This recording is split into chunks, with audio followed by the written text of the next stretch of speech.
Okay, so I just started recording. So welcome everyone to MonteVIDEO Tech Meetup. This is an open community we have about video, and it's part of a large number of communities around the globe, all around video development.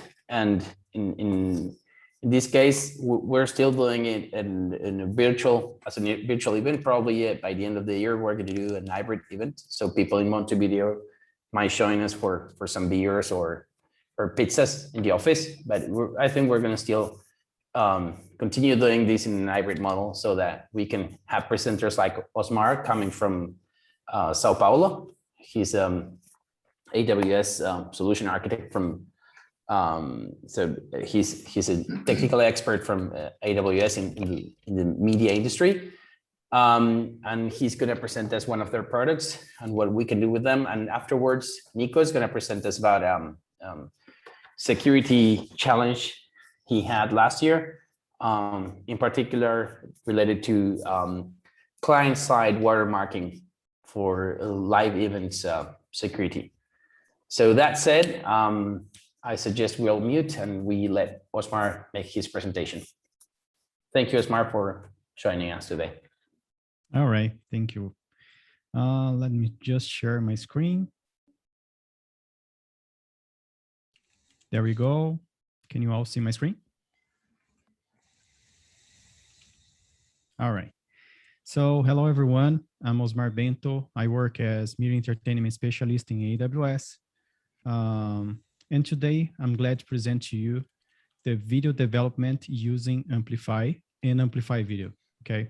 So I'm going to walk you through how we can quickly deploy complex video architectures using Amplify, okay? The first point that I would like to discuss here is about the challenges that we face every day as video developers. So the first point that we have to quickly build prototypes. And also, the market is also asking a lot of speed in terms of launching new solutions. And we receive constantly change requests. And so we have to adapt our pipeline for having continuous integrations and continuous development in our application lifecycle. Another challenge that we have to face, it's about multi-devices. We have to support either web or mobile, and mobile has a lot of versions.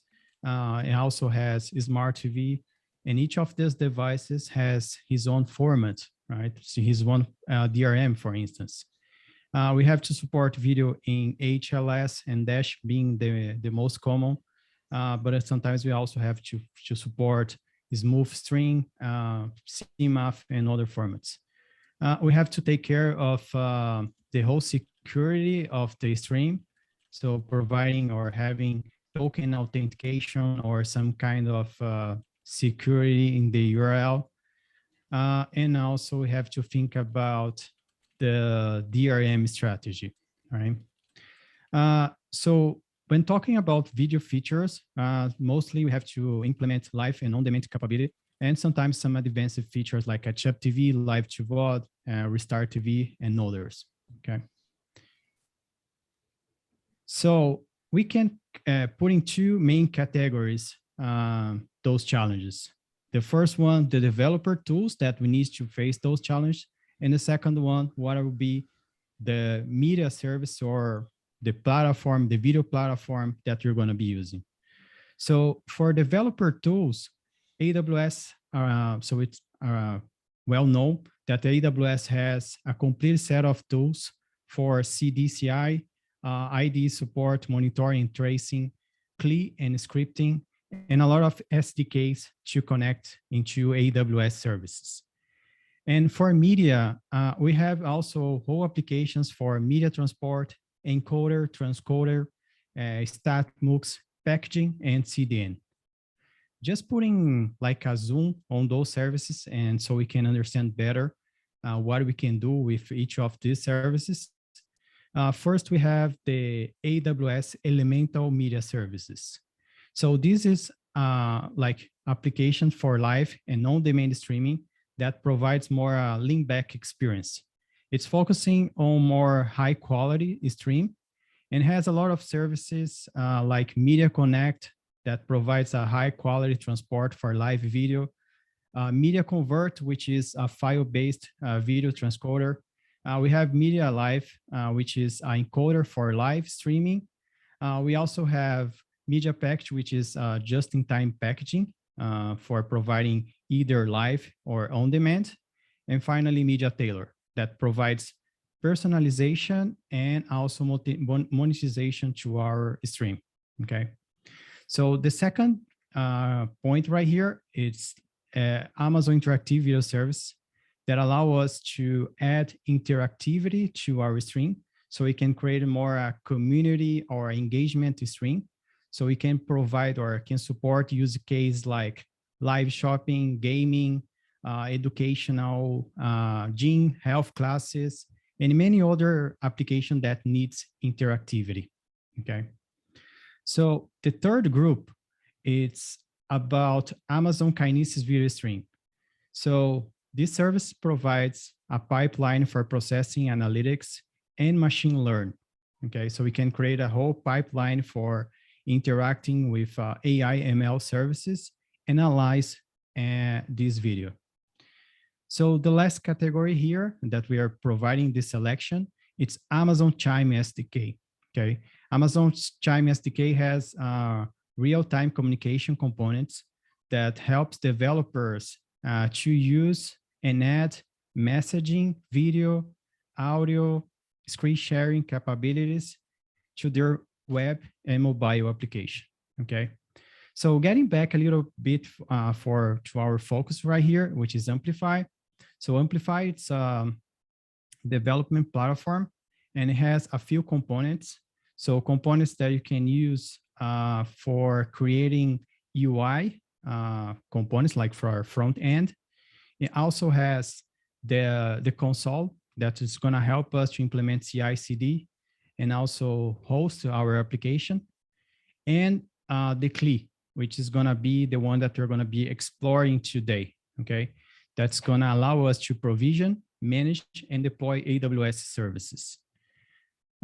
Those services are like Amazon Cognito for customer sign-in, personalized for content recommendation, Pinpoint for managing identities and personalization of the customer. So basically we can interact with all the services using Amplify-CLI and provision all the resources, okay? Just exploring a little bit more the capabilities, you can see like here the list of categories that we support in Amplify. So I'm not gonna mention all of this, but for our use case here for video, we could think about analytics that's gonna help us to collect metrics from our player and then understand what are the behavior of each customer, or even implement analytics to understand our customers and just understand their behavior. We also have another category, which is API. Then we can implement like API to retrieve the video catalog, or an API to retrieve the list of channels that we have in our application. And those APIs could be in REST or in GraphQL to support more real-time data. We also have Amplify authentication. That's going to provide basically authentication to our application. But also we could implement together to provide like signed URLs. Okay, we can combine this and provide signed URLs. And we have storage that we can use S3 buckets in order to store our source content. And also we can store the content that we're going to be delivering to the end customer. Well, another category that we have in Amplify, it's Amplify Video, which is going to be the one that we're going to be exploring today. So Amplify Video, it's a toolkit that makes very easy to plug video into our application.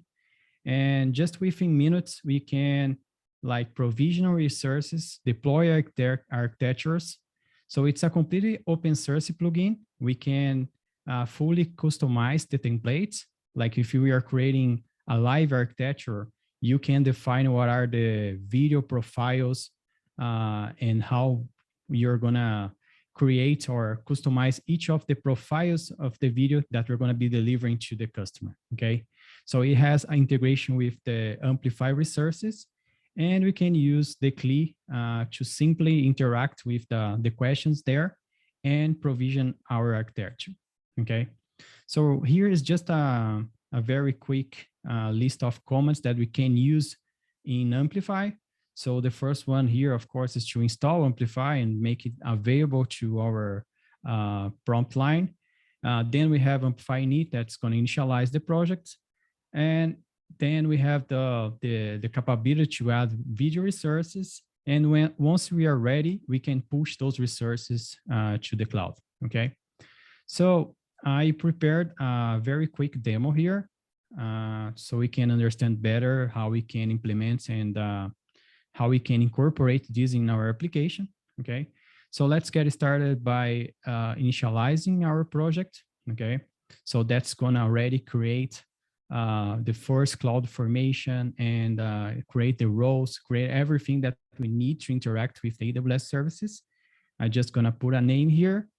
And after having this, this initial profile ready, we can start the configuration. Then I just gonna select the profile that I'm gonna be using. So I select the profile that I previously created right here. And so the project is being initialized in the cloud, okay? So those steps right here, it's basically to create the roles and policies. So we make that interaction very secure, okay? And we make sure that the users are gonna have just the access that they need, okay? We also gonna create a S3 bucket so we can upload the content, our packages that we need. The package is gonna be uploaded there and then provisioned with CloudFormation, okay? So the project is ready right here. The next step, we are gonna install the video category. So we have Amplify Video installed globally. Now we can see in the console that our application has already been created there. And if you go for front end, we can connect to our CI/CD pipeline, okay? So the next step is we're gonna add video to our application right here. So we are creating a CMS and also a player application, okay? The command line is gonna prompt me if I wanna elemental live stream or I wanna Amazon Interactive Video Service stream or a VOD. Okay, in that case, we're gonna create a CMS VOD and also a player VOD. So you can select the template. As I mentioned, you can select your own template, okay? So I'm gonna select now if it's a production environment, I'm gonna select yes. So I have a CloudFront distribution, a CDN, which is closer to my customer. And here I could create it API, self-managed, but I'm gonna create that API apart, okay? So after having everything ready, I can push all the resources, all the video resources to the cloud. And after a little while, I have the information of everything that was deployed. So I have the buckets for inputting my video and also the output bucket and the CloudFront URL, okay? So if I look here in the buckets that it was created, I have the input bucket. I can start testing the solution and the integration with Media Convert by uploading a content. So I'm gonna upload quickly this sample video. And after uploading the video, I can check in my Lambda function. It's a completely serverless architecture. That Lambda function is gonna get the information of the stream that was ingested there. And we have the profiles. All the JSONs that you see there are actual templates for creating HLS and dash outputs, okay?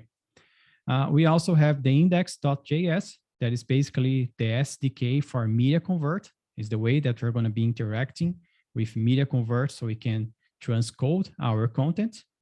So if we look in jobs in Media Convert, we can see that the file that we added there was already transcoded.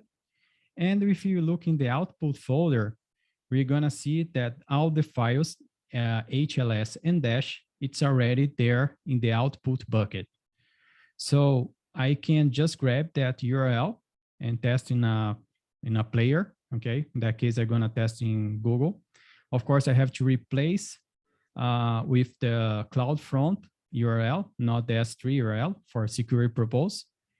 And I can see that the videos is already functional in HLS. Okay, so here's the CMS that I created for this demo. Basically, I can ingest content. Okay, so let's try to ingest the same video. It's gonna take a little while to upload. I can add the information, description, and name. And after uploading this, it's gonna interact with API and also a Lambda function, and gonna provision all the details in a DynamoDB table. Okay, so if we quickly take a look on this table, we can find already this asset that was ingested with a unique ID that I provided in my Lambda function. Okay, so I have the sample video 2 with all the details and URLs for playing back their content. So if I refresh my page here, I didn't implement any auto update, but if I refresh the page here, I can see the sample video 2. So now if I go to the player application, which has like a catalog of all my videos, and refresh, I can also see the sample video 2, okay? So I can play back that content, and you can see right there below that I already have token authentication. So I implemented all the JWT token authentication for that purpose, all right? So if I quickly, sorry, let me get back. So if we now explain that architecture, what we deployed with those comments. So basically, we created a whole infrastructure for VOD processing and also for distribution, okay? So in that case, I added additional components with Amplify-CLI, like Amplify Add API, so I can manage all the contents. But let's take a look here in each of the components, right? So first, we have the content management system, the CMS. So right here, we are using S3 bucket, so we can upload our videos in that interface. We are using API gateway, so we have interaction with that Lambda function. That Lambda function has the mission to add all the values that we are providing in the admin user interface into this DynamoDB table. So it manages all the content ingesting and content metadata. Also right here, I added custom development to extract this first frame of the video and provide to my application right here. Okay, so so it makes better the visualization of my catalog. The other point that was provisioned by Amplify Video was the video processing. Okay, so once the file, the video source is being uploaded here in this bucket, is gonna trigger a Lambda function. That Lambda function was the same that we saw there in the demo. So it's gonna interact with media convert, providing the job, like the JSON file, and it's gonna transcode the file accordingly to the job or to the profile that we put it there.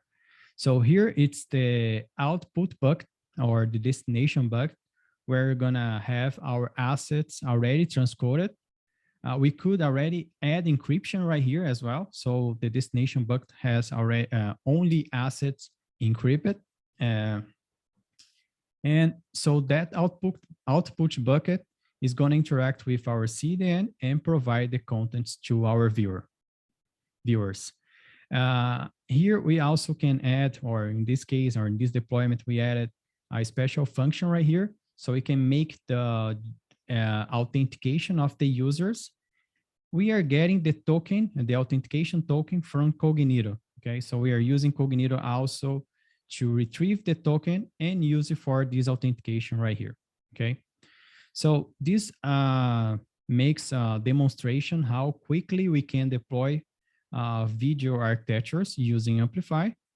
And if you need any reference code for a VOD architecture, you can check in our repository in github.com/AWS labs/unicornflix that has all the sample application for deploying like architecture like the one that I showed to you, okay? So it's going to have like the backend resources for creating the whole automation for transcoding video. So also admin panel, which is like a CMS to upload our content and also add the description, naming, and so forth. And the third component, which is gonna be the player, right? So a catalog and also the integrated with the player. As player, we have Video.js. We are using Video.js for this demonstration and also for UnicornFlix, okay? Other than VOD deployment, we could deploy live, right? So in the prompt line, we saw that we could deploy live, but just as you can see, the architecture that would be deployed if we select live.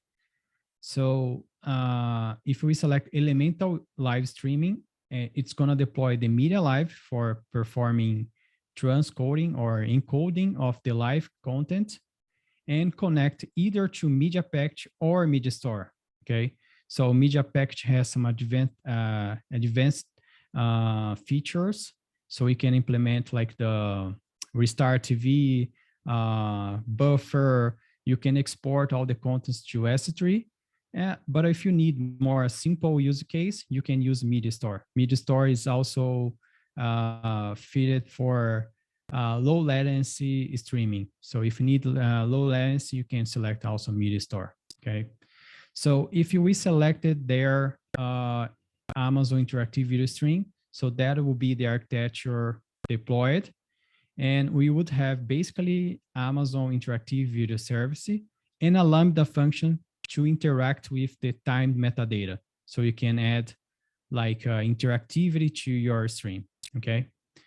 Well, and finally, just to connect all those tools that we showed with a practical use case, this is just an example of a customer that used Amplify Video to re-engineering their application, okay?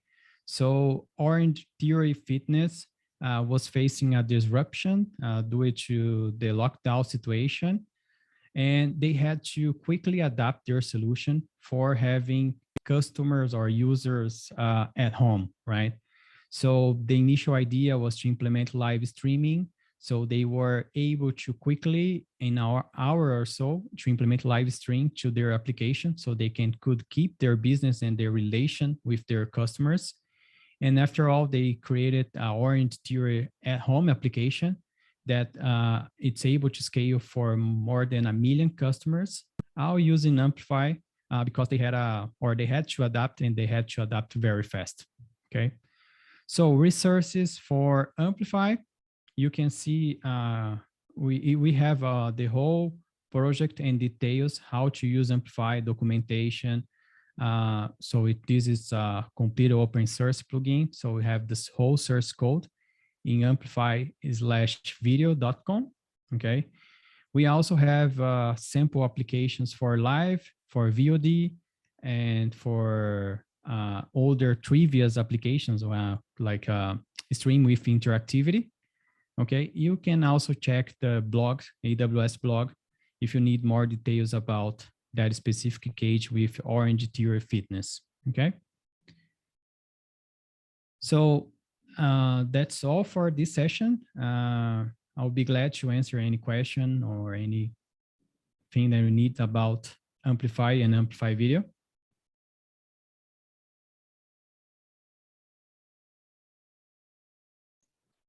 Thank you so much, Osmar. I have a question for me. Isma, you had a question? Yes. I understand that Amplify lets you create very quickly all the resources you need. Now, my question is, if you need to extend what it does, if you need to go further, do you have like to eject from Amplify? Do you get, I don't know, a CDK app that you can extend, or are you just locked into what Amplify does for you? Yeah, it's a completely open project. You can customize every way of deploying. Of course, that you're gonna evaluate if it's quicker or easier to customize the application. So you can plug all the development that you did apart to that environment. So that's one option. Or you can open the, you can open the stack and customize and add more templates there so you can deploy more features. So it's a completely customized project. So you can either connect your solution to this same environment, or you can customize Amplify to deploy your application. Okay. And does it use CDK on the templates, or how are they done? It uses CloudFormation as templates. Okay, so everything behind it is like CloudFormations. CDK also we could connect in the platform. You could use for deploying more like broadcast or more other features to this application, and then connecting the same environment. Okay. Okay, thank you.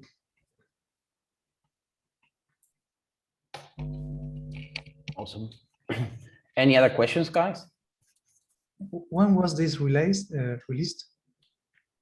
It was released like 1.5 years ago. Okay. And we are quickly expanding the capabilities of Amplify Video, right? So the first deployment was just elemental for just live streaming. Then we added VOD capabilities. Recently, we add Amazon Interactive Video Services. So we are adding more features, so it makes it easier to deploy more features video related. Awesome. I would love to see another session of the interactivity part of this. Yeah, sounds good. I didn't know that existed. Every time you see something from AWS, you met new services and things. It's incredible. Yeah, definitely. We could create a session for this. It's very interesting, that service. Yeah, for sure. Thank you. Awesome. Nico, do you want to share now? Yeah, great. Thank you again, Osmar. And if you want, you can stay at the end of the event. If someone else has any more questions, you can either send them through the chat or ask them after Nico's presentation. Yeah. And everyone, if you feel comfortable, you can share and turn your cameras on so that we put Nico more nervous. Don't worry, I will see you.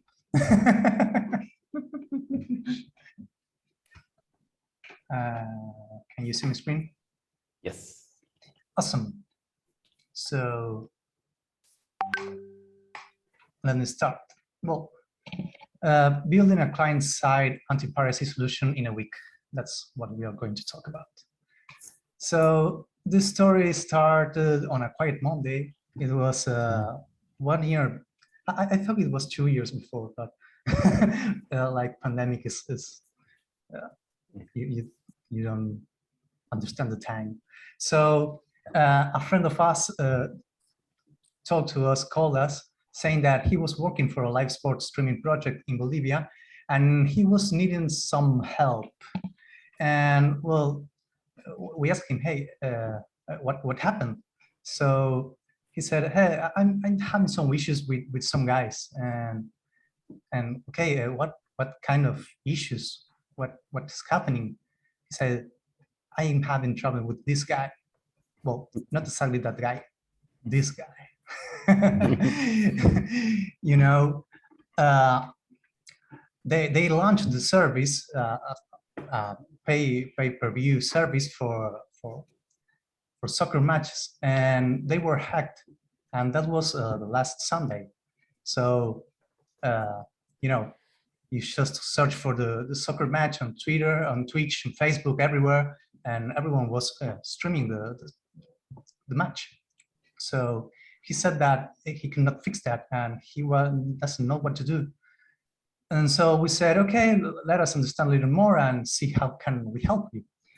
And so we asked about how is your video workflow, your workflow.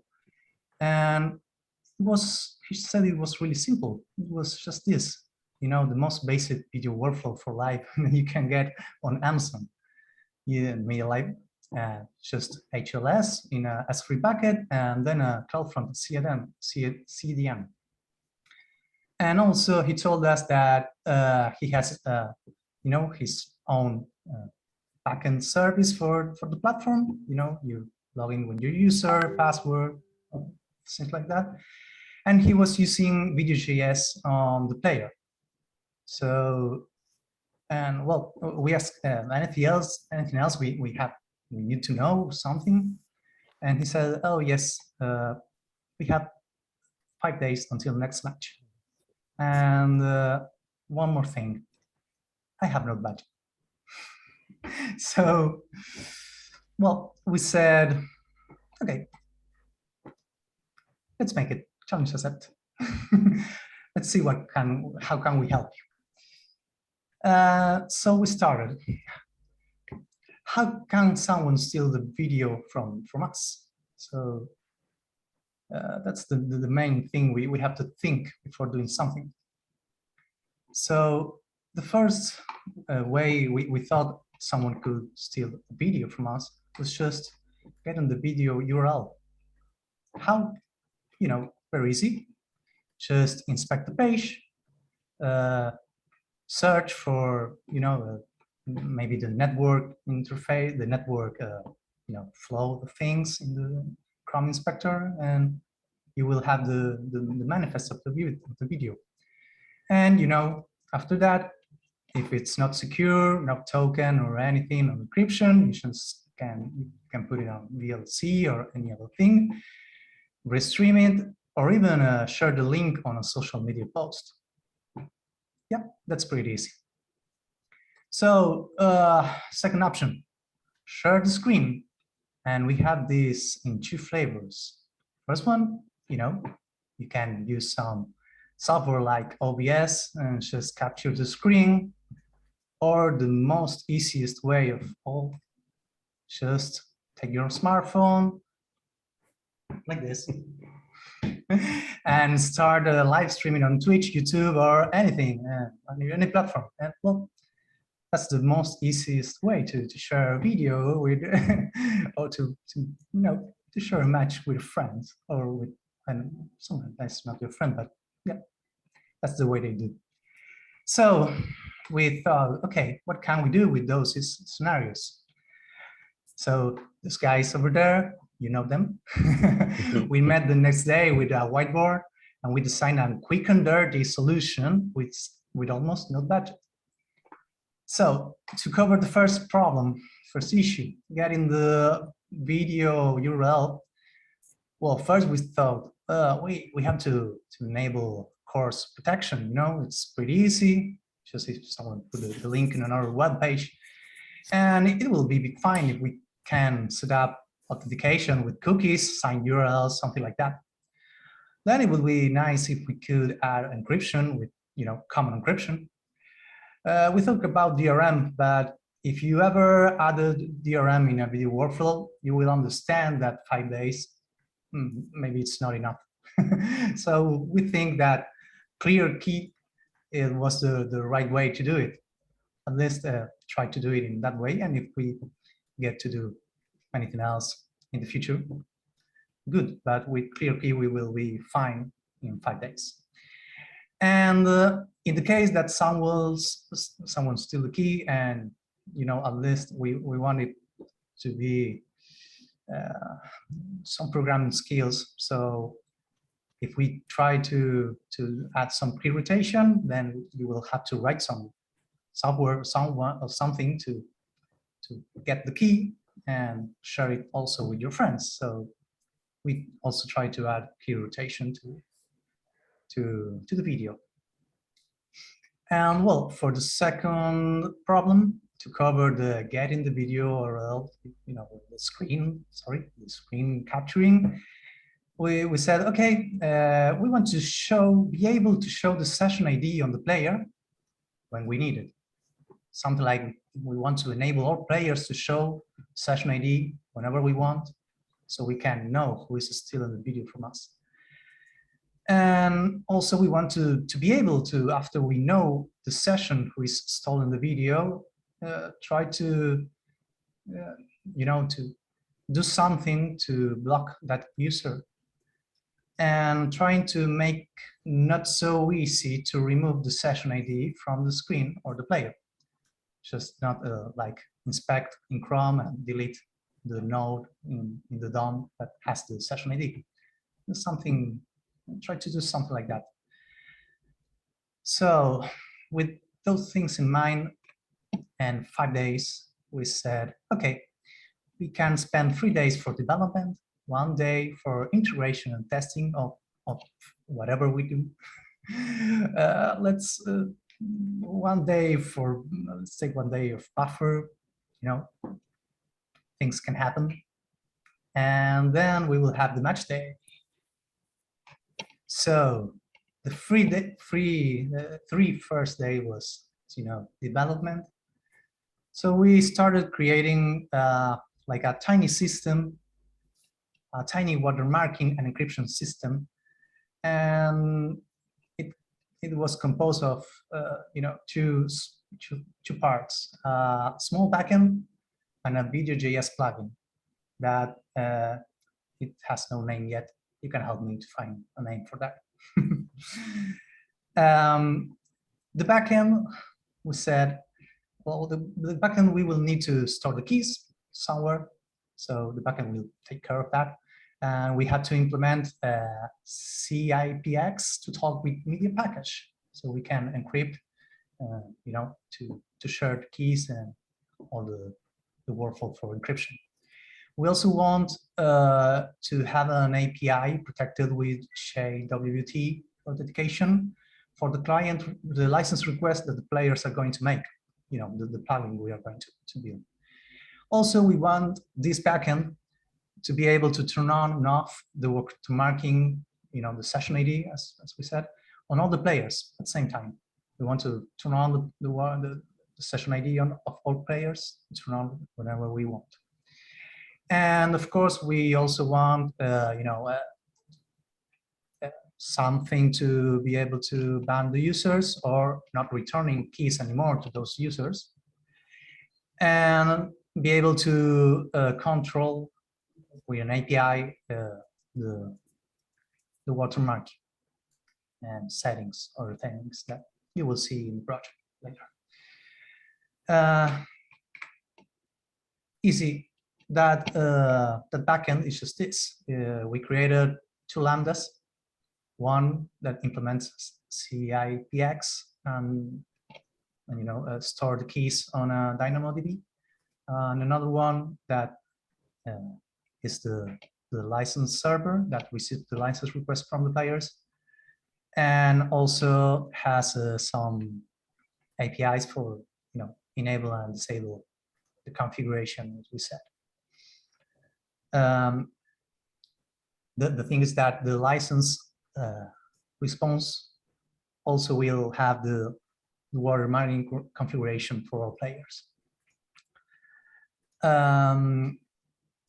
So finally, we built a Video.js plugin with no name that was adapted to the backend that can decrypt the video. We just use Video.js contrib encrypted mail extensions for that.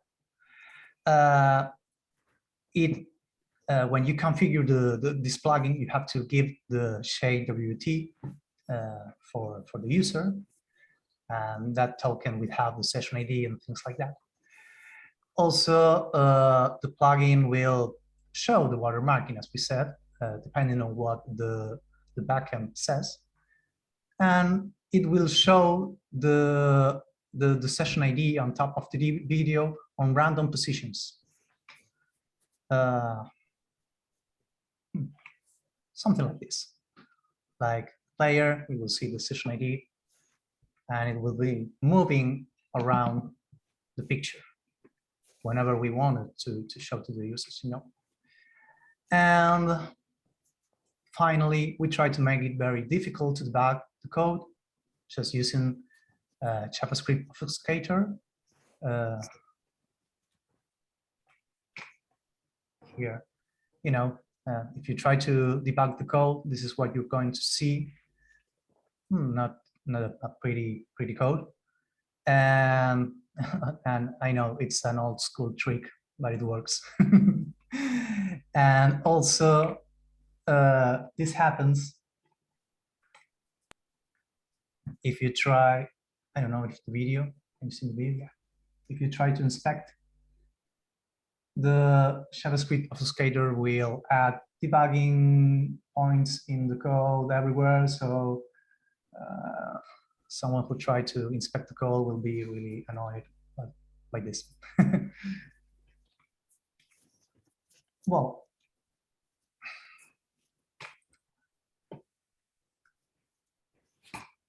yep. So after that, here, after we implement all the things we said, we get to the day 4, integration and testing day.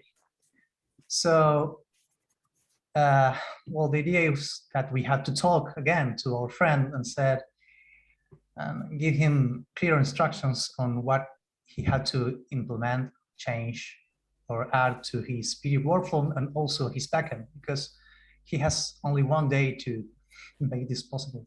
Well, 2 days. But we wanted to rest the buffer day. So this was the final diagram of the solution. You know, we added, I don't know if you see the mouse, the pointer. Mm-hmm. Yeah, great. So we added media package for encryption here in the video, original video workflow. We added this, the backend we said, just deploy it on the account. He will have to add the plugin on his application and change the backend settings. So mainly, again, in CloudFront, the idea was to configure cookies or sign URLs, but I don't remember exactly why, but we had some issues and we ran out of time, and we said, well, don't care for that right now. It's just 5 days and almost a proof of concept. And he had to add again the media package to configure the key rotation for 10 seconds. And we used the dash for this. We changed the HLS and we moved to dash just because we felt more comfortable because of the experience we had with clear key and all those things. And also, again, on the backend side, he had to modify the API when he returned the video link to the users. He also added the JWT with the session ID, the video ID, and a user IP, just things that we can use to ban users. And again, just adding the application, the plugin, and use the whatever the token that retrieves the backend in the application again. So day 5, when we get to this point, I don't know how, but everything seems to be working pretty well. So we take another step and we said, okay, let's try to build an admin site for this, because we don't want to use Python script or something, or a console to call the API to enable or ban users, something like that. So we build a simple page where you can control the watermarking settings. So you can enable and disable the watermarking for all the players with just one button. And as you see here, whenever you see a session ID or IP you want to ban, you just put over here, press ban, and the user will be banned. How? Well, easy, because the key will cycle. When the user is going to ask again for the next key, the server, the license server, will not return the key. Just that. And well, having now this new tool, we designed our pirate hunting flow. That it was basically the idea is just, well, we will be trying to search on Twitch, YouTube, Facebook, whatever, the name of the match, the teams that were playing something, and when we find someone that is, is pirating our video, we will go to the admin panel. We will enable the watermarking, so that thing will enable put the session ID on all the players of all viewers. Yep, it's not something very happy for users, but happy for us. So we will see the session ID of the guy who is stolen the video from us. We will take a screen cap of that. We will enter the session ID on our site, and boom, 10 seconds after, the player will now show video. And of course, we are not going to give him any other link. Well, after we would design this match day, and let me show you an example of what we did. Daniel Franco, él había manifestado, de acuerdo a la necesidad, voy a ver si estoy o no para poder exponerlos a que jueguen en el segundo tiempo. Y lo tuvo que hacer por el resultado que se le da. ¿Qué puta hice? I don't know if you can hear the sound. Yes, we do. Right. So in Spanish, it's like, oh, what I did. So when we found this guy, it was in Twitch. And again, we enabled watermarking, found the ID, and killed that session. Daniel Franco. Él había and this was another guy that we found using the other method we talked about. He took his smartphone and was pointing to a TV or something like that. And he also rotated the screen because, you know, sometimes Facebook detects that it's a match or something like that. It can block your video. So we found this guy and do the same. We blocked his session, and if we rotated the image, we can, in the moment that the video went off, we could see the guy over here who was very sad because we found him.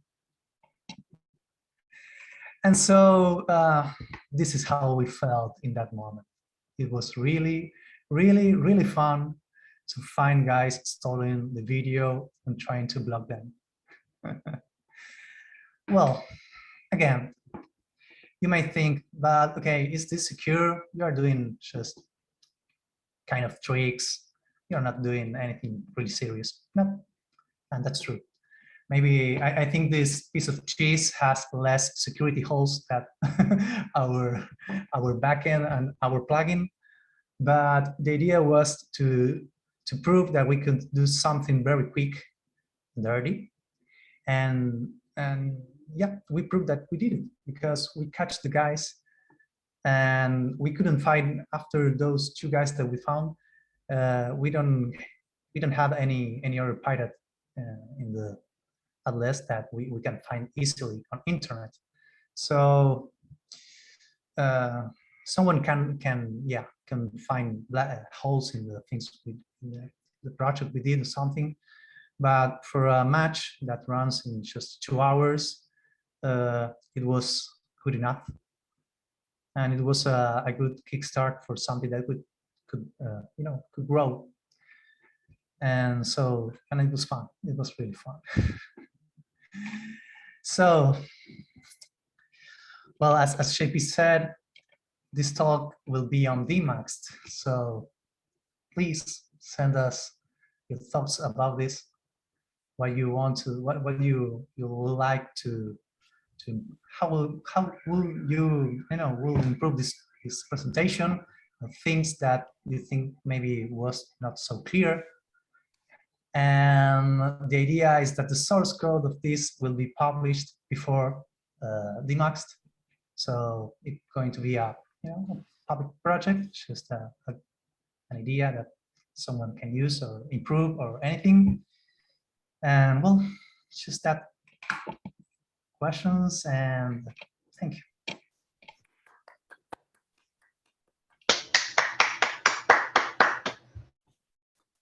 I'm going to stop recording. Yeah.